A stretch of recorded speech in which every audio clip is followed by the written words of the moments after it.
안녕하세요, 여러분. 오늘부터는 저희가 성경을 한번 쭉 전체를 개괄해서 보는 시간을 가져보려고 합니다. 그래서 오늘은 첫 시간으로 성경 전체의 개괄에 대해서 한번 살펴보도록 하겠습니다. 그래서 성경의 파노라마다 이렇게 제목을 붙여봤는데요. 성경의 기본 구조는 여러분들이 알고 있듯이 구약과 신약으로 구성되어 있죠. 그 내용을 보면 이제 모세오경, 역사서, 시가서, 선지서, 대선지, 소선지, 그리고 신약으로 가면 복음서 및 사도행전, 바울서신, 일반서신, 계시록, 이게 이제 저희가 가지고 있는 성경의 구조입니다. 이제 히브리 성경은 조금 이와 다르게 돼 있어요. 율법서, 선지서, 시문서. 이제 히브리 성경은 물론 신약은 없죠. 율법서와 선지서와 시문서로 돼 있는데 거의 뭐 내용은 똑같지만 율법서로 구분한 것은 같고, 우리가 말하는 역사서를 이제 전선지서 쪽으로 넣어놨습니다. 후선지서. 아마 이것도 메시지가 되는 것 같아요. 역사는 단순한 과거가 아니라 예언적 성격을 가지고 있다. 그리고 여기 이제 역사서로 다루고 있는 것도 역시 미래에 대한 예언을 담고 있는 내용들이죠. 우리가 가지고 있는 성경 구조 처음에도 살펴보았지만 다시 한번 복습. 모세오경, 역사서, 그리고 시가서, 선지서. 선지서는 대선지서, 소선지서인데 이거는 뭐 내용상 뭐가 더 밸류가 있느냐라기보다 분량으로 구분을 한 겁니다. 이런 성경의 구조, 이제 조금 이따 더 이런 부분에 대한 전체적인 배경 그림을 그릴 수 있도록 말씀드리겠고요.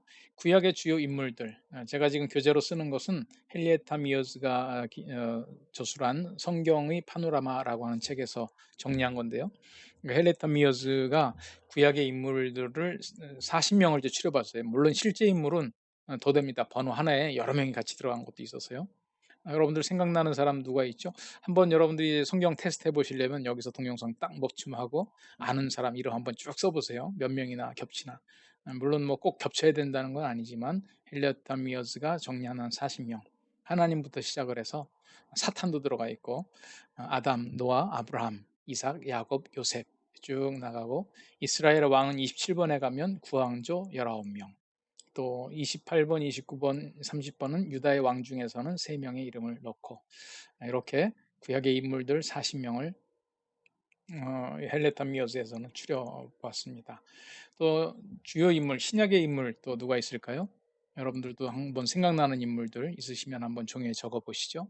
헬라타 미어스는 성경의 파노라마 정리하면서 신약의 주요 인물들을 이렇게 18명을 정리를 했습니다. 주로 예수님의 제자들이죠. 세례 요한과 그리스도 포함되어 있고, 주요 장소, 이제 구약에 있어서의 주요 장소는 어딜까? 이것도 물론 이제 헬레타 미어즈가 주관적으로 정리한 것이기 때문에 여러분들이 생각나는 장소인데 없다, 또 여기에 있는데 여러분들이 생각 안 난다, 뭐 그건 큰 문제 아니에요. 이분이 이제 12장소를 정했는데 시대 순서에 따라서 이제 정했습니다. 그래서 가나안이 이제 3번이나 나오죠. 그러니까 지역의 흐름에 따라서 에덴 동산에서부터 시작을 해서 맨 마지막 12번 팔레스틴으로 포로에서 돌아오는 것까지, 여기에 대한 내용은 이따 다시 더 전반적으로 말씀드리기 때문에 12장소만 언급하고 지나가겠습니다. 지도에다가 제가 한번 표시해 봤어요. 에덴 동산 어디인지 사실은 정확히 잘 모르고 학자들이 추정하는 위치입니다. 메소포타미아 지역의 좀 그 북쪽 지역에 있는 거죠. 아라랏산, 노아의 그 방주가 뭐 터키 아마 동쪽 지역에 지금 해당되는데 이쪽에 있지 않은가. 바벨탑, 시날 평지라고 되어 있는데 지금 이제 이라크 지역, 또 이란, 이라크 이런 접경 지역에 이제 생각을 해볼 수 있을 것 같습니다. 거기에서 이제 아브라함이 이제 부름을 받았죠. 갈대아우로. 성경에 보면 갈대아라고 하는 말하고 바벨론하고 이제 뒤섞여서 나오는데, 이제 갈대아우로 메소포타미아 문명 지역에 기반을 두고 아주 발전된 문명을 누리고 있었던 지역입니다. 여기에서 이제 가나안으로 오게 되는 거죠. 가나안에서 또 그 야곱과 그 아들들이 애굽으로 내려가고, 거기 출애굽해서 시내산과 광야를 거쳐서 다시 가나안으로 들어오게 됩니다. 여기에서 이제 왕국까지 형성하면서 지내다가 이제 포로로 잡혀가죠. 아수르 제국의 북이스라엘이 망하고 남쪽 유다는 바벨론에 망하고, 그래서 주요 지역들을 중심으로 한 성경의 결과를 한번 살펴봤습니다. 지금 언급한 지역과 연관되어 있는 주요 사건들, 창조부터 타락해서 애굽으로 내려가고 거기서 다시 출애굽에서 구원받고 약속의 땅을 정복하고 통일 왕국을 이루었으나 분열된 왕국에서 마지막 포로 귀환까지, 포로로 생활하다가 이제 돌아오는 것까지, 이것이 주요 구약의 사건들이 되겠습니다. 신약의 주요 장소는 어딜까요? 이건 이제 헨리에타 미어즈 책에는 신약의 장소는 구분 안 해놨더라고요. 제가 한번 정리해봤습니다. 이것도 제가 그냥 주관적인 정리니까 뭐 이게 유일한 정답이다 이런 건 아닙니다. 저는 뭐 베들레헴 예수님 태어나신 곳, 나사렛 자라신 곳, 또 사역의 중심지 마지막에 이제 예루살렘으로 오셨죠. 그리고 나서 이제 선교가 이루어질 때 바울 사도가 중요한 역할을 하기 때문에 다메섹에서 예수님 만나고 안디옥에서 이제 1차, 2차, 3차 선교 여행, 다 이 안디옥 교회가 파송 교회가 됩니다. 또 빌립보 교회, 유럽에서의 첫 번째 지역이 있죠. 이제 고린도, 에베소, 로마.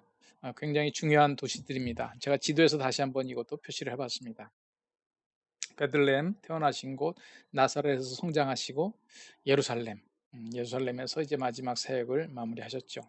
이 다메섹, 다마스커스라고, 이게 지금 지도는 제가 구글 지도에서 그냥 카피를 좀 해왔습니다. 다마스커스, 다메섹으로 가다가 바울 사도가 예수님을 만나는 체험을 하게 되죠. 그리고 예수를 이제 회심하고 이방인을 위한 선교를 하면서 안디옥이 그 선교의 센터가 됩니다. 바울 사도의 1차, 2차, 3차 전도 여행 다 안디옥에서 파송을 했습니다. 2차 전도 여행 때 아시아 지역의 선교를 1차 지역에서 했는데 2차 때는 아시아 지역을 다시 하려고 하다가 성령께서 막으셔서 마케도니아인의 환상을 보고 이제 유럽 선교를 합니다. 빌립보로 갔죠. 그리고 거기에서 이제 고린도까지 내려갑니다. 여기서 굉장히 힘들고 아주 좀 탈진 상태가 됐던 것 같아요. 그래서 돌아오는 길에 이제 에베소를 들렸는데 여기가 굉장히 중요한 곳이구나. 그래서 3차 전도 여행은 이 에베소에서 많은 시간을 보내게 됩니다. 에베소. 이게 여기에서 그 소아시아의 많은 교회들이 파생됐죠. 그리고 맨 마지막엔 내가 로마도 보아야 하리라. 그래서 로마를 향하여 가는. 그래서 이게 지금 신약 시대의 신약 성경이 기록되어 있는 전반의 배경적인 지역들입니다. 이 주요 사건들, 신약의 주요 사건은 예수님의 어린 시절과 복음 전파와 그다음에 예루살렘, 유다, 사마리아 땅끝 이방으로 뻗어가는 교회, 전 세계 속의 교회. 이게 신약의 주요 사건이라 할 수 있습니다. 이런 그 주요 사건들을 통해서 우리가 한번 생각해 볼 수 있는 그 성경의 전체적인 개괄을 얘기했고요. 또 헨리에타 미어스 책에서는 성경을 이제 시기별로 이렇게 한번 구분을 해서 정리하는 것, 이것이 이제 성경 이해에 도움이 된다 해서 했는데, 첫 번째로는 족장부터 모세까지의 시기, 이제 이게 창세기에 담겨 있죠. 그래서 경건한 후손과 택함받은 가족들에 대한 이야기입니다. 그래서 성경은 뭐 모든 세계 역사를 세밀하게 기록한 책이 아니고 우리의 구원의 역사에 필요한 내용들이 발췌된, 하나님께서 우리에게 허락하신 내용들이 되는 거죠. 두 번째가 이제 위대한 지도자의 시기입니다. 이제 창세기에서 요셉과 그 가족들을, 야곱과 그 가족들이 요셉을 먼저 보내고 요셉이 총리가 되면서 다 그곳에 내려간 거죠. 그 이후에 400년이 지나서 출애굽을 합니다. 그때부터 이제 광야를 지나 약속의 땅 가나안 땅에 들어가서 이제 그 여호수아가 가나안을 정복하고 그다음에 사사들이 통치하기 시작합니다. 그래서 마지막 사사이자 선지자인 사무엘까지 위대한 지도자들의 시기죠. 하나님의 신탁을 가지고 하나님의 임재를 대행하면서 지도했던 시기들. 그리고 이제 왕이 나옵니다. 왕. 사사 시대까지는 하나님, 어찌 보면 뭐 재정 일치 사회라고 할 수 있는데, 이제 열왕들의 시대부터 왕이 있고 제사장이 있고 선지자가 있죠. 그래서 각각의 역할들이 견제와 균형을 이루면서 나아가고 있습니다. 그 왕의 시기가 바로 사무엘 상하, 열왕기 상하, 역대기 상하, 그리고 그 시대의 선지자들이 활동하고 있으니까요. 왕들의 시기가 지나고 나서는 북이스라엘이 망하고 남유다도 망하고 이제 포로로 잡혀갑니다. 그때부터 그리스도가 이 땅에 오시기까지. 그래서 에스라, 니헤미야, 에스더, 다니엘, 에스겔, 이런 게 이제 포로 시대에 있었던 일들을 기록하고 있죠. 이스라엘의 포로 생활과 유다의 포로 생활. 그러나 주 이제 역사는 유다가 이어가고 있습니다. 그리고 이제 신약에 넘어오면 예수 그리스도의 이야기가 나오죠. 복음서가 있고 그 이후에 사도행전 및 바울 서신을 통해서 예수님 부활 승천 이후에 예루살렘에서 이방인에게서 그리고 온 세계로 나아가는 이런 내용들이 성경 전체의 파노라마라 할 수 있습니다. 그래서 다시 한번 지금 그 성경의 파노라마에 정리되어 있는 이 6 시대를 한번 정리해 보겠습니다. 처음은 족장부터 모세까지의 시기, 아브라함부터 시작을 해서 모세까지 이르는 내용이, 모세 그 창세기에는 사실 이제 요셉의 얘기까지 있죠. 그래서 그 포로 시대로 이어지는 스토리들, 출애굽기로 넘어가는 그 대목입니다. 참 위대한 지도자들의 시기, 모세에서부터 사울, 구약의 사울입니다. 다윗 이전에 첫 번째 왕으로 세워졌던 사울에 이르기까지 위대한 지도자들, 이 지도자들을 통해서 백성들을 통치하고, 그 다음에 이제 열 왕들, 왕들의 시기가 있습니다. 이제 사울부터 시작을 해서 아, 포로로 잡혀가기 전까지 왕들이 통치하던 시대가 사무엘, 열왕기, 역대기, 선지서들을 통해서 나타나고, 그다음에 포로기 시대, 에스라, 느헤미야, 에스더, 다니엘, 에스겔, 그런 내용들. 그래서 포로에서 돌아와서 성전도 재건하고 성곽도 재건하고, 또 그 포로된 땅 안에서 하나님께서 미래를 향한 예언들, 다니엘과 에스겔서 같은 경우가 그런 예언서라고 볼 수 있죠. 그리고 이제 중간기 시대를 넘어서 예수님의 시대가, 그리스도의 시대가 임합니다. 세례 요한의 예고를 통하여 메시아가 이 땅에 오신 것이 바로 이제 복음서에 기록이 되어 있고, 예수님 부활 승천 이후에 교회의 시대가 마지막으로 기록이 되어 있습니다. 그래서 이런 6시대별로 우리 성경 전체를 우리가 파악할 수 있고 한 손안에 정리할 수 있겠죠. 우리가 이 성경을 읽다 보면 제가 이제 고대 지도를 하나 카피를 해왔는데요. 우리가 성경을 읽다 보면 굉장히 우리 신앙의 선조들이, 이 땅의 선조들이 동질감을 느꼈다라고 하는 것은 뭐냐면, 여기 보면 여기 이제 이집트가 있고 이쪽이 메소포타미아 문명입니다. 이 양대 문명, 우리가 세계사 시간에 배우죠. 이집트 문명과 메소포타미아 문명, 이쪽은 이제 수메르. 뭐 일반 역사에서 이 수메르 문명을 아마 최초의 문명이라고들 그렇게 얘기를 하는 것 같아요. 근데 여기는 이제 사막지대라서 사람들이 살지 않고 통과도 하지 않죠. 그래서 이거를 우리가 비옥한 초생달 지역이다. 비옥한. 그러다 보니까 이 이집트 문명과 이 바벨론이라고도 할 수 있고 메소포타미아라고 할 수 있고 수메르 문명이 항상 요곳에서 이제 충돌을 합니다. 여기가 바로 이 중간지대에 끼어서요. 그래서 우리도 우리의 민족의 역사도 이와 좀 유사한 면이 있죠. 해양 세력과 대륙 세력의 사이에서 충돌이 일어나는죠. 그래서 지금 구약 이스라엘의 역사를 읽다 보면 우리나라 일제 강점기 때, 또 조선 말기 때부터 시작해서 일제 강점기 때 복음이 들어왔을 때 성경을 읽으면서 이게 남의 얘기 같지가 않았겠다 하는 생각이 듭니다. 어, 그 이스라엘의 민족의 6대 이동, 우리가 그 성경 전체, 특히 구약을 이해할 때는요, 이 6번의 이동을 머릿속에 넣고 있으면 성경이 그냥 내 손 안에 있다, 한 손으로 딱 잡을 수 있을 것 같아요. 그 큰 파악을. 그래서 제가 아까 그 헨리에타 미어스가 정리한 이쪽 지역, 그 구약 시대의 그 중요한 지역 뭐 12개, 근데 가나안이 3개를 겹쳐져서 그러는데 그 지역을 설명했잖아요. 그래서 그 지역을 중심으로 한번 6번의 이동을 설명을 해보겠습니다. 첫 번째 이동은 아브라함이에요. 그 바벨탑 사건 이후에 하나님께서 아브라함을 부르시죠. 그래서 갈대아 우르에서 불러서, 물론 이제 중간 기착지가 한 번 있습니다. 중간 기착지 여기 하란이라고 하는 곳에서 아버지 데라가 돌아가실 때까지 머무르고 있고, 아브라함이 사실 거기를 또 이제 제2의 고향이기 때문에 그 이삭을 며느리 구할 때도 거기로 보냈고, 또 나중에 그 야곱도 그쪽에 가서 라헬을 얻었고, 다 이 하란 지역에 머물면서 있다가 이제 가나안까지 오고요. 그다음 두 번째 이동은 그곳에서 머물러 살다가 이제 애굽으로 내려가게 되죠.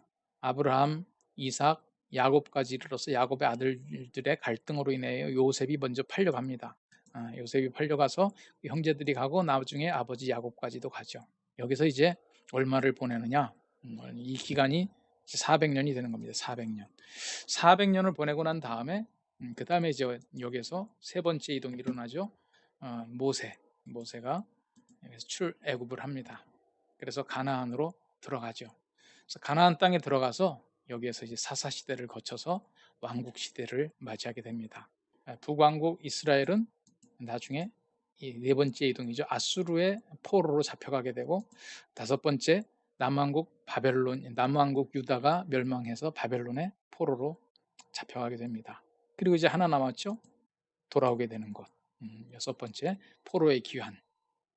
그래서 이때 스룹바벨 돌아와서 성전을 재건하고 에스라가 말씀을 외치면서 개혁을 일으키고 느헤미야가 성곽을 재건하는 일들, 이런 일들이 포로 귀환 시대에 일어나고 있습니다. 그거는 이제 바벨론에 의해서 포로로 잡혀갔지만 돌아오게 되는 것은 이제 나라가 바뀐 거죠. 제국이 페르시아, 바사라고 하는 제국이 들어서면서 이런 그 고국으로 귀환하는 정책이 일어났습니다. 한번 여러분들이 기억하실 수 있겠나요? 이거 그 이스라엘 민족의 6대 이동, 이것만 잘 기억하고 있으면 창세기에서부터 말라기까지의 전체적인 배경을 여러분들이 이해하게 되는 겁니다. 갈대아 우르에서 가나안 땅으로 이동하는 거 첫 번째였죠. 두 번째 이동은 가나안에서 애굽으로 가서 여기서 400년간 지냅니다. 세 번째 이동은 여기서 시내산을 거쳐서 광야 40년을 거쳐서 가나안 땅으로 들어가게 되죠. 모세의 인도하에 세 번째 인도. 그래서 이제 가나안 땅에서 뭐 사사시대도 지내고 뭐 이제 여러 거기 한 300년, 400년을 이제 또 지냅니다. 남북 왕국이 분열되고 그래서 그러다가 이제 북왕국이 먼저 망하죠. 북왕국. 아수르에 망합니다. 아수르에 망. 아까 잠깐 그 왕들의 이야기 때 언급이 되셨지만 북쪽은 사실은 어떤 개혁적인 임금들이 된 것은 맞지만 다윗의 혈통을 이은 나라는 아니에요. 그래서 쿠데타만 8번 일어납니다. 19명의 왕인데 9 왕조가 바뀌는 거죠.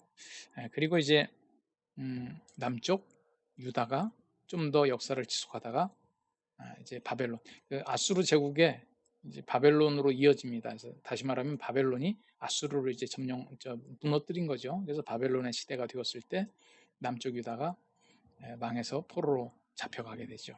그리고 마지막 바벨론에서 돌아온다. 여러분, 이런 그 민족의 6번 이동 속에 그런 배경을 가지고 여러분들이 성경을 보시면 성경 전체가 이 6번의 이동의 바탕하에 진행된다는 걸 알 수 있습니다. 지금 이것이 이제 또 다른 책에서 제가 카피를 한 그 성경 전체의 구약 성경이죠. 조망인데 이것도 아까 그 6번의 이동을 중심으로 한번 살펴볼까요? 첫 번째 이동이 바로 이제 여기에서 일어나는 거죠. 여기 아브라함을 불러내십니다. 이 바벨탑 사건 이후에 하나님께서 아브라함을 본토 친척 아비 집을 떠나 내가 내게 지시할 땅으로 가라. 그래서 가나안 땅으로 가서 이 족장의 시대를 엽니다. 그런데 이제 노예 시대라고 하는 것, 이때 이제 두 번째 이동이 일어나는 거죠. 두 번째 족장의 시대. 이거는 그 애굽에서 벌어지는 일이니까 이 시대에 애굽으로 이제 이동을 하는 겁니다. 아까 그 그림 다시 한번 생각을 해보시죠. 애굽으로 내려가게 되고 거기에서 그 다음 이제 모세를 통해서 출애굽한 거죠.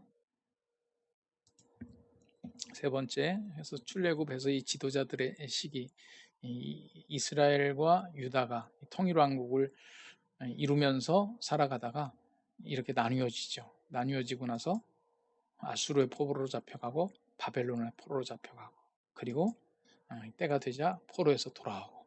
지금 이 기록들은 바로 이 성경의 기록들, 창세기에서 그 아브라함이 불러옴을 받은 내용까지 있고요. 또 2번의 이동까지도 이제 창세기에서 시작이 되죠. 그리고 3번의 이동은 이제 출애굽기부터 시작을 해가지고 이 왕들의 시대까지 쭉 이어지는 겁니다. 가나안 땅의 역사죠. 그리고 이제 아수르의 포로로 잡혀가고 바벨론의 포로로 잡혀가고 이때 이제 선지자들이 많은 예언 활동을 합니다. 많은 예언 활동을 해요. 이 망할 때도 이렇게 하면 망한다. 또 망해가는 이스라엘 모습을 보면서도 이사야 선지자, 미가 선지자 이때 막 활동을 합니다. 그리고 망할 때도 이제 또 그 예레미야 선지자 또 에스겔 선지자 이럴 때 활동을 하죠. 그리고 이 포로기 시대에도 에스라, 느헤미야, 에스더 이런 내용들이 바로 그런 포로기 시대에 있는 겁니다. 이렇게 되면 여러분들이 성경 전체를 특히 구약을 전체를 조망하시는 데는 큰 도움이 되리라고 생각이 됩니다. 조금 더 이스라엘의 역사를 선지자들의 활동 시기를 살펴보기 위해서 이스라엘 시대를 조금 더 세분화시킨 그림인데요. 이때 이제 여기가 분열이 되죠. 다윗과 솔로몬 이후에 북쪽은 여로보암으로 시작을 하고 남쪽은 르호보암으로 시작합니다. 여긴 그래서 혈통을 이었죠. 여긴 혈통을 잇지 못하고 어떤 주로 군 지도자들이 많이 이제 왕이 되는 겁니다. 그래서 이때는 어떻게 이 양쪽의 나라가 자리 잡을 수 있었냐? 사실 그 거대한 제국들이 일시 소강 상태. 그래서 이 큰 제국들이 없을 때 상대적으로 이스라엘과 유다가 자리 잡을 수 있었고요. 그때 이제 엘리야와 엘리사가 북쪽 이스라엘 뭐 아합 왕이라든지 그때 이제 활동하는 사람이 바로 요럴 때입니다. 그래서 나라가 상대적으로 좀 힘이 있었어요. 주변에 큰 제국이 없으니까. 그러다가 이제 아수르라고 하는 제국이 서서히 형성되기 시작을 하면서 북쪽에서 활동하는 선지자죠. 그래서 여러분들 이렇게 숫자적으로 보면 이게 다 남쪽에서 선지자들입니다. 북쪽의 선지자들은 사실은 북쪽 출신은 요 호세아밖에 없어요. 요나는 북쪽 출신이긴 한데 아수르 니느웨에 가서 복음을 그 회개의 메시지를 선포했죠. 아모스는 남쪽 유다 사람인데 이 아모스로 저 북쪽으로 가서 활동해라 하나님께서 도전을 주셔서 가서 활동을 했습니다. 그러니까 호세아 한 사람이에요. 나중에 예수님께서 나사렛에서 났다 그러니까 뭐 아니 나사렛에서 무슨 선한 것이 날 수 있느냐? 사실 북쪽은 선지자가 잘 안 나오는 지역이다 이런 얘기죠. 또 정통성도 어찌 보면 좀 약하고요. 왜냐하면 이 유다가 다윗의 왕조를 이어갔으니까요. 그래서 이 선지자들의 활동을 보면 북쪽 이스라엘이 망해가는 모습을 보고 유다에서 예언하고 이런 메시지들 그리고 이 마지막 시대에 이렇게 하면 망한다. 특히 이제 예레미야 같은 경우 그런 아픔들을 보면서 기록을 한 것이죠. 그때는 어느 시대냐 이제 바벨론이 등장합니다. 그러면 이제 포로에서 돌아오는 시기는 어느냐? 우리의 성경에서는 메대라고 하는 나라가 있고 사둔지간이에요. 바사라고 돼 있는데 바사가 페르시아죠. 페르시아고 오늘날 이제 이란이 원래 이제 이름이 페르시아인데 음, 제국이 이루어지는 겁니다. 그래서 이 바벨론 때는 포로로 잡아갔지만 페르시아 때는 고국으로 돌려보내는 정책이 시작이 된 겁니다. 이제 성전 재건과 마지막 때에 대한 예언이고 요엘서는 학자마다 조금 시대가 다른 것 같아요. 요엘서는 그래서 이 후로 잡는 경우도 있고 전으로 잡는 경우도 있고 그렇습니다. 이런 배경 하에서 우리가 한번 성경 전체를 조망을 해보는 겁니다. 제가 좀 급하게 진행을 했는데요. 천천히 하면 또 너무 지루할까봐 좀 빨리 했고 여러분들이 영상을 다시 한번 돌려보면서 전체적인 조망을 해볼 수 있지 않을까 생각해 봅니다. 그래서 오늘 이제 큰 그림을 이렇게 그려보고 우리가 다음에는 창세기 이제부터 다시 이제 복습을 하는 겁니다. 이제는 각 권마다 한 번씩 그 전체 아주 뭐 세세하게 살펴보는 거라기보다 전체적인 파노라마를 통해서 성경 전체에 대한 이해를 할 수 있으면 좋겠다. 그래서 이번 우리가 온라인으로 또 뭐 중간중간 이제 우리가 오프라인 대면 모임도 하겠지만 온라인으로 할 때는 좀 더 성경 공부에 집중할 수 있으면 좋지 않을까 하고 이렇게 한번 해봤고요. 여러분들이 다시 한번 제가 좀 설명을 빠르게 하느라고 그냥 넘어간 경우도 있었지만 어찌 보면 큰 그림을 그리느라고 좀 빨리 진행한 이유도 있습니다. 한번 여러분들이 이제 성경 전체에 큰 그림을 그리고 그 안에 이제 조각조각 그래서 우리가 숲을 보고 나무를 보고 또 나무를 보다가 또 숲을 보고 이제 이런 일들을 좀 반복을 해야 전체적인 이해를 할 수 있기 때문에 한번 했습니다. 그래서 우리 코로나로 인하여 여러 가지로 어렵지만 또 이럴 때 이렇게 인터넷 우리가 화면으로 집중해서 한번 성경 전체를 내 손 안에 있소이다. 한번 이렇게 잡으시는 그런 시간들이 되기를 바라고요. 또 앞으로 계속해서 이 정리들을 통해서 여러분들이 이 기간 동안 한번 성경을 쭉 읽어본다. 지금 제 계획은 이제 52주 동안 한번 진행을 해볼까. 그 성경의 파노라마 헬레타 미어스가 진 책도 52주 진행으로 이렇게 돼 있거든요. 그래서 한번 그렇게 해보려고 합니다. 여러분들이 성경 1년 1독 그냥 훑어보는 정도가 아니라 한번 그림을 그려가면서 본다 생각을 하고 한번 시간을 가져주시면 좋겠고요. 매주 화요일 저녁마다 이 시간들을 기대하면서 여러분들이 성경을 같이 보면서 이야기를 나눴으면 좋겠습니다. 감사합니다. 우리 다음 주에 또 뵙도록 하겠습니다.